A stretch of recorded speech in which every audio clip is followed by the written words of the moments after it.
الحمد لله رب العالمين، والصلاة والسلام على خاتم النبيين وآله وصحبه أجمعين، وبعد، السلام عليكم ورحمة الله وبركاته.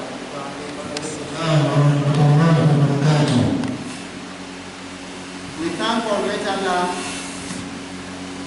who made it possible for us at this particular time to resume our Tafsir sitting as usual every Jum'ah day, and in this sitting, inshallah, we are going to try and finish the explanation of verse 154 from Surah Al-Imraan. We started the explanation of this Quranic verse in the last sitting, and today, inshallah, we will try to complete its explanation by the special grace of Allah subhanahu wa ta'ala. Madam, verse 154. أعوذ بالله من الشيطان الرجيم. ثم أنزل عليكم من بعد الغم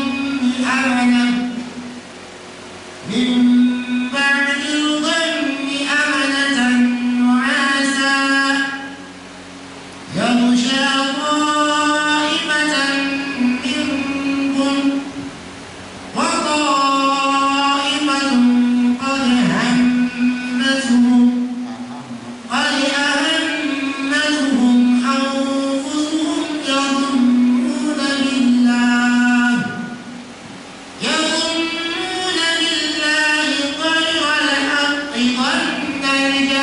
قد أهمتهم أنفسهم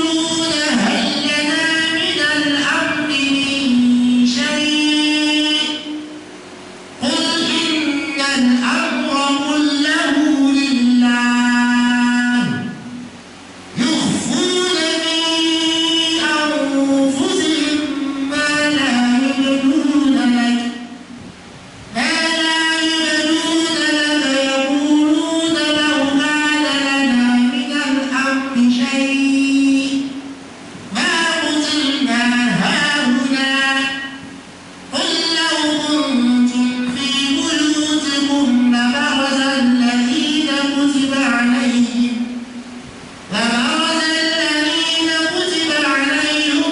القتل إلى مضاجعهم وليبتلي الله ما في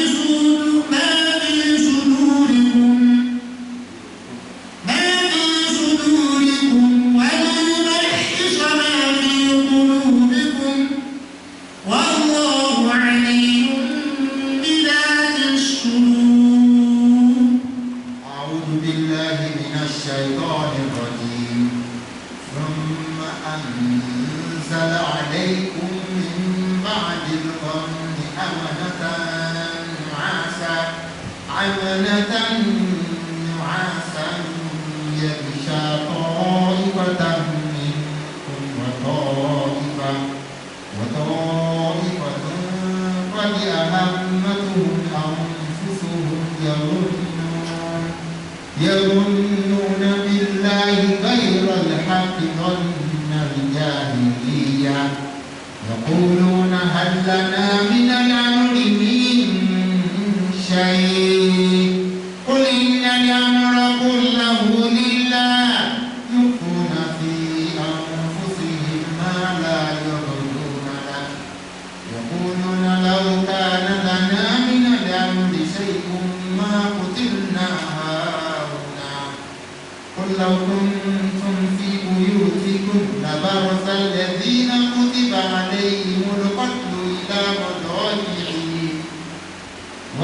لِيَبْتَلِيَ اللَّهُ مَا فِي صُدُورِكُمْ وَلِيُمَحِّصَ مَا فِي قُلُوبِكُمْ وَاللَّهُ عَلِيمٌ بِذَاتِ الصُّدُورِ.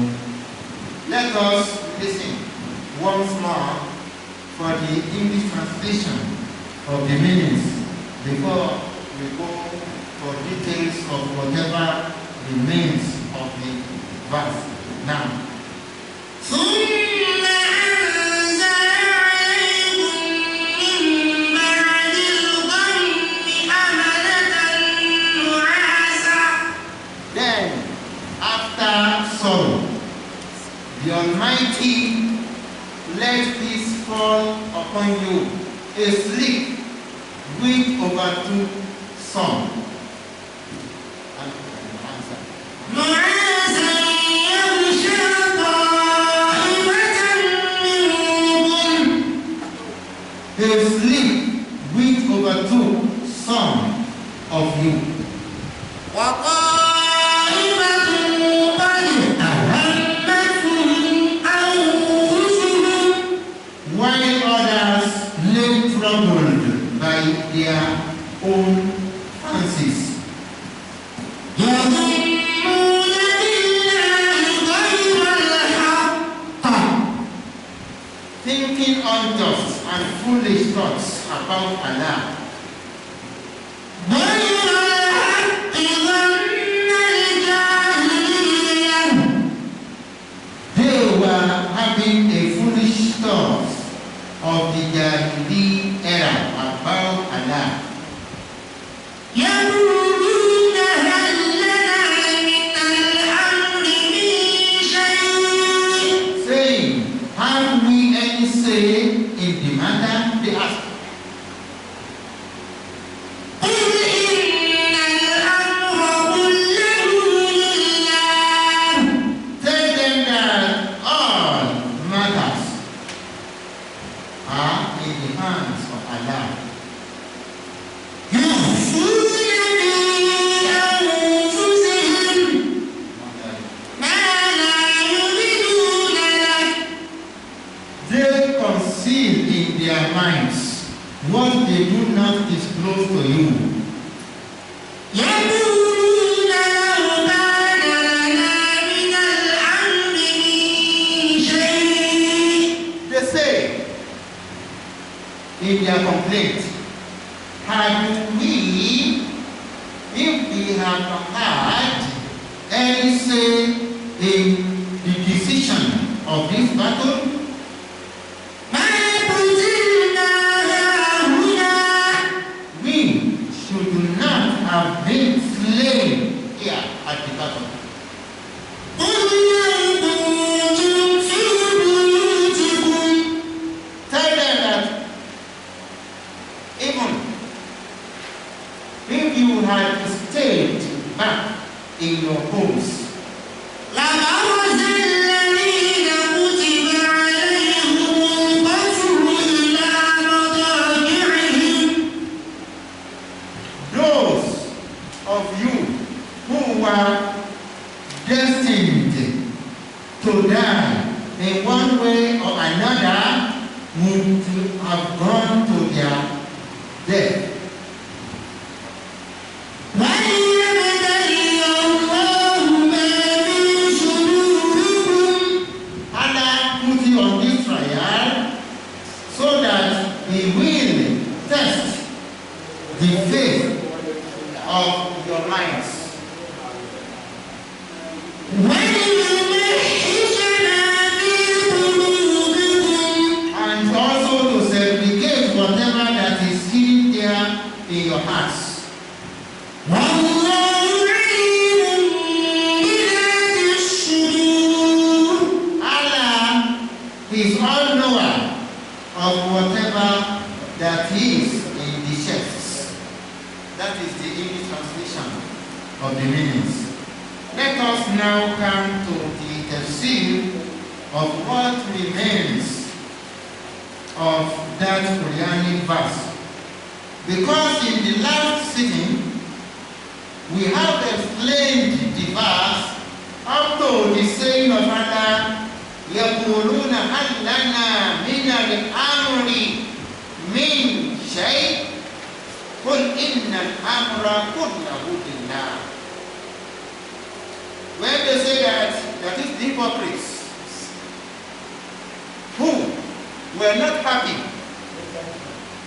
with the adventure Prophet Muhammad sallallahu alaihi wasallam and the Sahaba made to the Battle of Uhud, when the pagans of Mecca and their allies went to Medina to invade it, and the Prophet sallallahu alaihi wasallam assembled all the residents of Medina seeking their views about what they should do.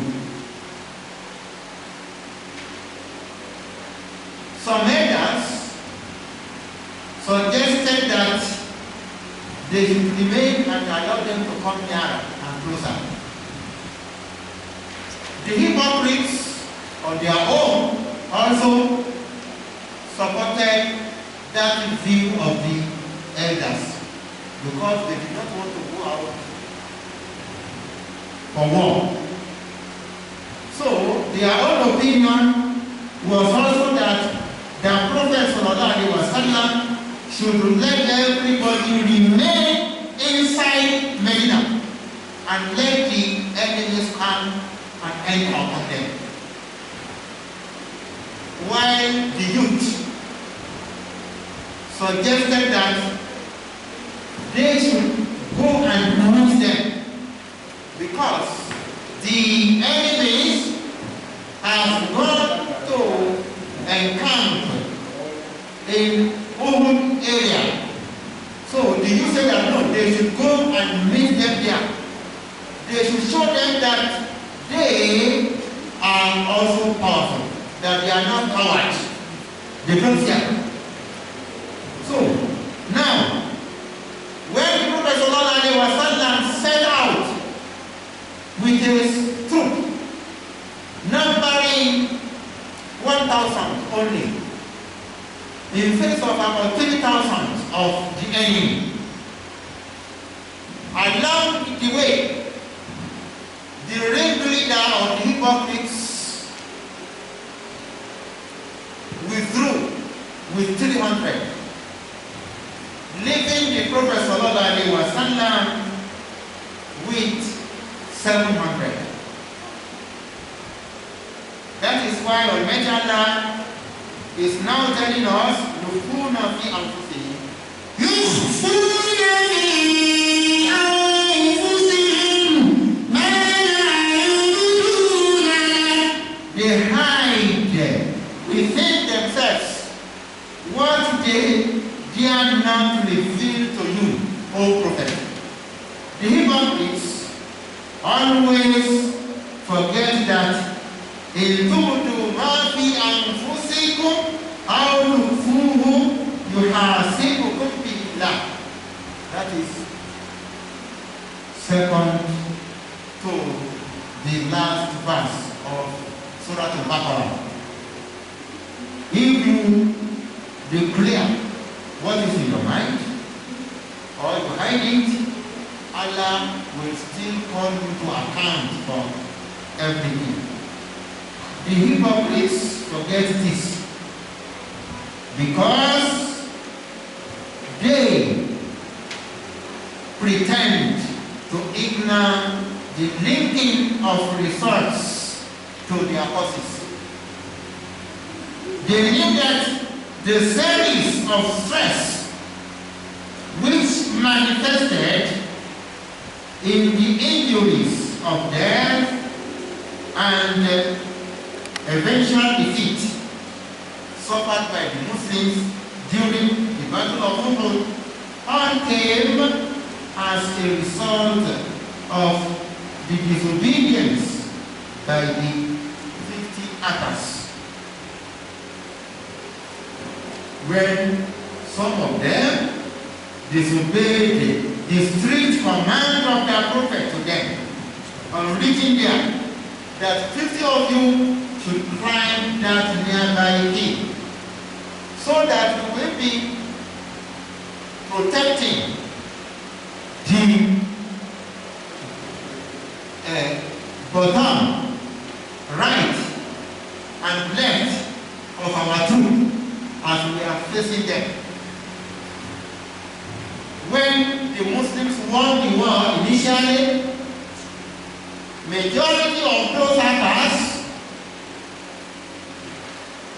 displayed riot on their leader, their Amir, and said, "What are we waiting for here? The battle has been won. What are we waiting for? We should go and join so that we will be collecting the boots, the spoils of war." The Amir said that no, until the Prophet sallallahu alaihi wasallam asked us to descend and come down. They disobeyed him. When they went down, the infidels, the enemies who were running, now went and turned from the back of Mount Uhud, because nobody was on the hill to prevent them from doing so. So they turned from the back of the mountain and now put the Muslims and made them killing anyhow. The senior Sahaba continued the battle. They fought very hard. But the hypocrites were saying all those efforts to be fruitless, since their own hearts blamed them on their mentality. They hide their feelings, which Almighty Allah exposed. Allah will ever expose through revelation whatever a bad person has considered and conspired to do to his prophet at that time. La ilaha illallah. That was why Allah revealed to the prophet the intention of those hypocrites.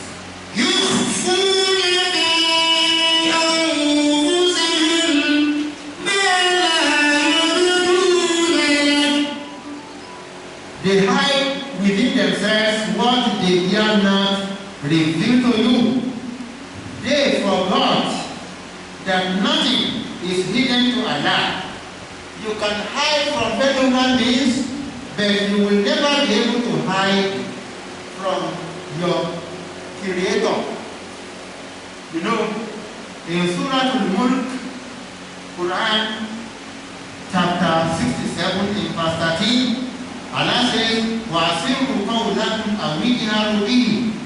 Whether you hide your words secretly or you speak out loudly, إِنَّهُ عَلِيمٌ بِذَاتِ الصُّدُورِ. Surely Allah is the all-knower of whatever is there in the chests.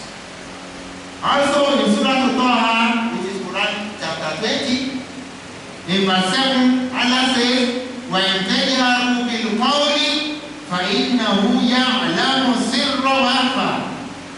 If you speak loudly, surely Allah knows what is hidden and even something that is more secret than the hidden thing. Do you know something that is more secret than what you hide? Almighty Allah says that He even knows that one, because He created you when you are nothing. And as you are now moving about, He knows everything about you. What you don't know about yourselves, Almighty Allah knows it. In Surah Al-Tawbah, Quran chapter 9, in verse 78, Almighty Allah still confirms unto us that Alam ya'lamu anna Allah know that Allah knows their secret and their conspiracy.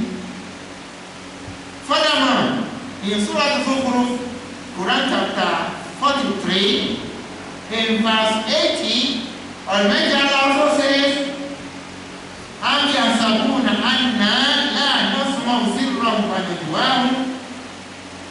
Do they think that we, who created them, don't hear what they secretly say and where they are plotting?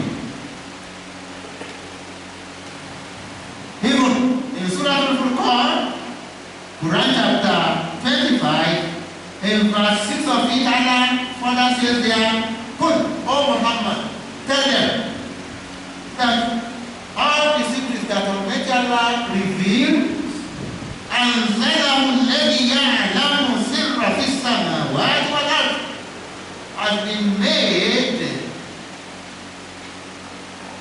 so by the one who knows every secret in the heavens and the earth."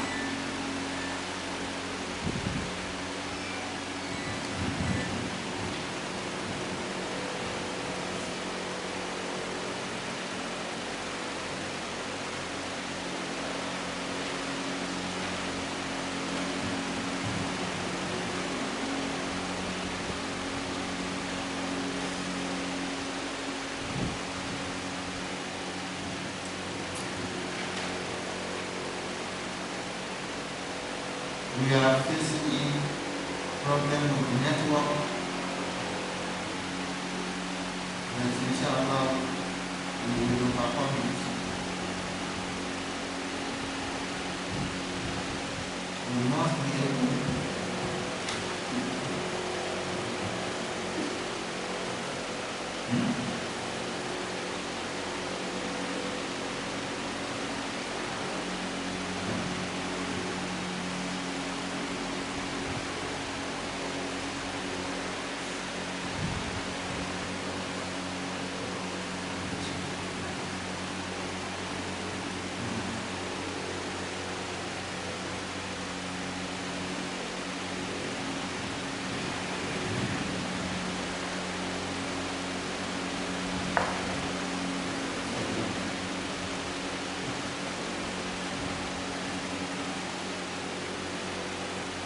now.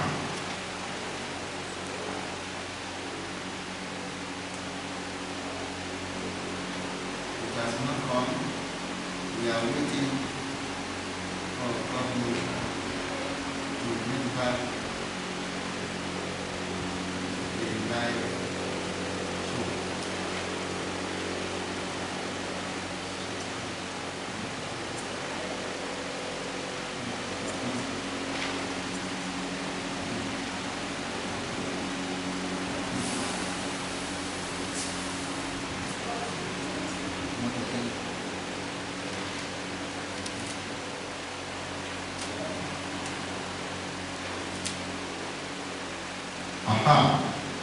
As we are saying, this is just the explanation of the part of that verse. يخفون في أنفسهم ما لا يبدون لك. The hypocrites hide within themselves what they dare not reveal to you. And that was why the Prophet ﷺ was not perturbed by their behavior, because he knew that Allah subhanahu wa ta'ala would eventually expose their secrets, and eventually they were exposed before the battle, during the battle, and after the battle. Because Allah subhanahu wa ta'ala says about what they are doing in Surah Al-Furqan, Quran chapter 25, In verse 20, وَجَعَلْنَا بَعْضَكُمْ لِبَعْضٍ فِتْنَةً. We made some of you a fitna for others. So what the hypocrites were doing was just a fitna. The hypocrites are insiders who knew everything about the war strategies of the Prophet Sallallahu Alaihi Wasallam. And they should have stood firmly by the truth, but they betrayed the trust put in them. يقولون لو كان لنا من الأمر شيء ما قتلنا هاهنا. يقولون لو كان لنا من الأمر شيء ما قتلنا هاهنا. They say to themselves, if we had a say in the matter of going out to the war or remaining inside Medina, we should not have been slaughtered like rats here at the battle. Muhammad refused to listen to us, so he gave us as easy prey for killing. See, hypocrites had a different suggestion, as I said, about how the Prophet Sallallahu Alaihi Wasallam should arrange for the battle of Uhud. They suggested that they must all be made indoor and allow the enemies to invade the city and meet their Waterloo the way the enemies of Medina used to regret ever invading it. Because no invader has ever succeeded. For rejecting their own opinion, their leader, the real leader, Abdullah ibn Ubay ibn Abi Salul, led them to withdraw along the road. They all joined in the beginning, making the total number of the Muslim warriors 1,000. But along the road, the real leader of the hypocrites, they started with about 300, leaving only 700 with the Prophet Sallallahu Alaihi Wasallam. And then, as the Yorubas will tell you, ìjà Ọlọ́run ṣòro pé those 700 who knew that they were going to meet 3,000 continued with trust in Allah, and then many of them were martyred. And as you know, we have Hamza, uncle of the Prophet, killed in the battle. We have Mus'ab, the flag bearer who carried the flag of the Prophet Sallallahu Alaihi Wasallam that day, also killed in the battle. We have Abdullah ibn Jahsh, another senior companion. Their grace are still shown at Uhud. Anybody that visits Medina and go to Uhud will be shown the grace of those three warriors. The Prophet Sallallahu Alaihi Wasallam had the courage of going ahead with the only 700. They started the battle. The Prophet Sallallahu Alaihi Wasallam, when the infidels were able to turn the table against them, the Prophet himself was wounded, and many Muslims were wounded. But because of their high spirit, they still continued with the battle. Because as we read in Surah Al-Yasin, Quran chapter 36, verse 76, فَلَا يَحْزِنْكَ قَوْلُهُمْ إِنَّا نَعْلَمُ مَا يُسِرُّونَ وَمَا يُعْلِنُونَ. You should never be disturbed and be grieved over what people who are not upright say, because we know their secret and whatever they declare in the open. You see, in the past and present, bad heads of every society are enemies of the truth. They will always do anything to hinder any laudable effort, because they don't want anything good to happen as far as the Muslims are concerned. But Muslims must always forge ahead with their laudable action. And that is why when those people made their proposal and their proposal was turned down, and that would make them to betray the Prophet by withdrawing, and they were 300 in number, leaving the Prophet only 700. The Prophet was not perturbed. He was not discouraged by their action, because their own was the fear of dying in the battle. And you know, if a person does not die in one way, he will have to die in another way. And that is all Meta says here.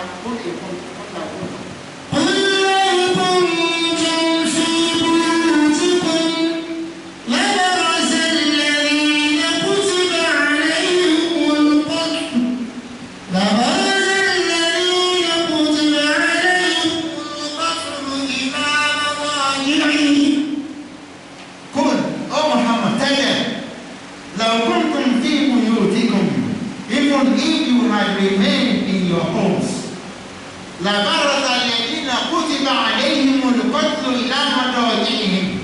Those of you for whom death was decreed will certainly have gone forth to the place of their death. Hypocrites have every daring enterprise which they boldly undertake, while the sincere Muslim warriors fought hard to help the cause of Allah. The hypocrites were discouraging. They had no guts of fighting to help the cause of Allah subhanahu wa ta'ala. Even some of them were thinking that the enemies would win the war. They forgot that, as Allah says in Surah Al-Nisa, Quran chapter 4, in verse 141, وَلَنْ يَجْعَلَ اللَّهُ لِلْكَافِرِينَ عَلَى الْمُؤْمِنِينَ سَبِيلًا. However great the suffering of the faithful may be, Allah will never make the infidels victorious upon the faithful. The hypocrites don't believe in that. That is why they feared death. This is the mentality of those who fear to face actualities in life. To put the thinking straight, they were told that no one can escape his destiny. No one can ever escape his destiny. Whatever that has been written for you will come to pass. If death has been written, you will eventually die. something else will cause your death. A poet says, Man lam yamut bisayfin mata lighayrihi tanawwa'at al-asbab wal-maut wahid. The person who does not die with sword, that is in the battle, will eventually die through another cause. The causes vary, but the death is one. Avoidance of risks in life can only avail and can only benefit a person, if not against the fate and the divine decree of Allah subhanahu wa ta'ala. I heard the story of an elderly man, an old man, whom I met alive in my hometown. He used to run away from vehicles. If he is to travel as far as 50 miles, trekking, he preferred that one to taking vehicles. But that notwithstanding, when it was time for his death, the vehicles somersaulted and went straight to his house and killed him inside his home. Because that was what Almighty Allah had written to be the cause of his death. So that is why you must take risk in life. What is important is to be sure that what you are doing is halal, so that you keep away from all helpful things. Talk less of the haram. Now, what do you tell you? وَلِيَبْتَلِيَ اللَّهُ مَا فِي صُدُورِكُمْ وَلِيُمَحِّصَ مَا فِي قُلُوبِكُمْ وَاللَّهُ عَلِيمٌ بِذَاتِ الصُّدُورِ. وَلِيَبْتَلِيَ اللَّهُ مَا فِي صُدُورِكُمْ. Allah put you on the trial on going to war, so that the trial of encountering wars will serve as a means of testing what is in your chests. وَلِيُمَحِّصَ مَا فِي قُلُوبِكُمْ, and to test what exactly is there in your heart and point whatever you have hidden in your hearts. وَاللَّهُ عَلِيمٌ بِذَاتِ الصُّدُورِ, because Allah subhanahu wa ta'ala is all knower of the secrets of the heart. You see, some hearts are weak in faith, if not void of beliefs in its totality, as in the case of the hypocrites. Sometimes the mind of a person may be willing to do good, but Satan will whisper evil thoughts into his mind. Since Allah subhanahu wa ta'ala does not oppress anyone, that is why He will arrange for a test and examination, which He will put in place to separate and expose those who are not sincere from those who are honest.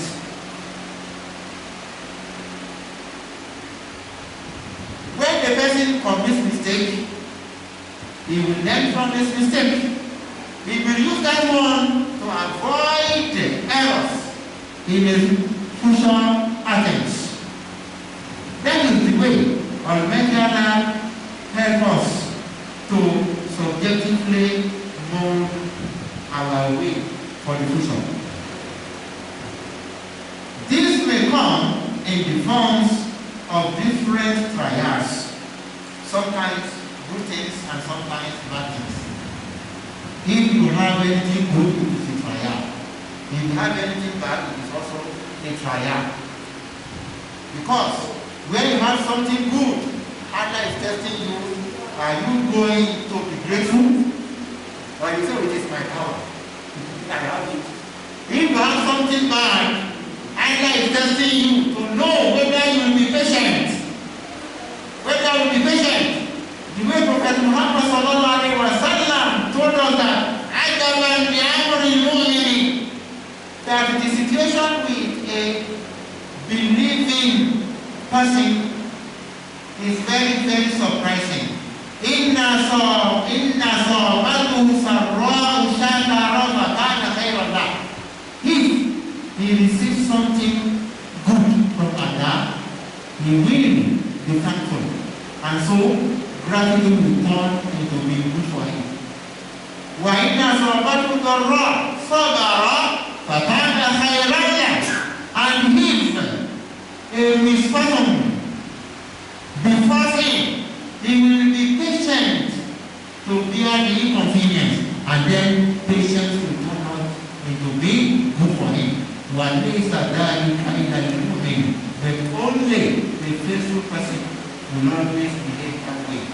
I pray that Almighty Allah help us out of whatever problem we may be finding ourselves.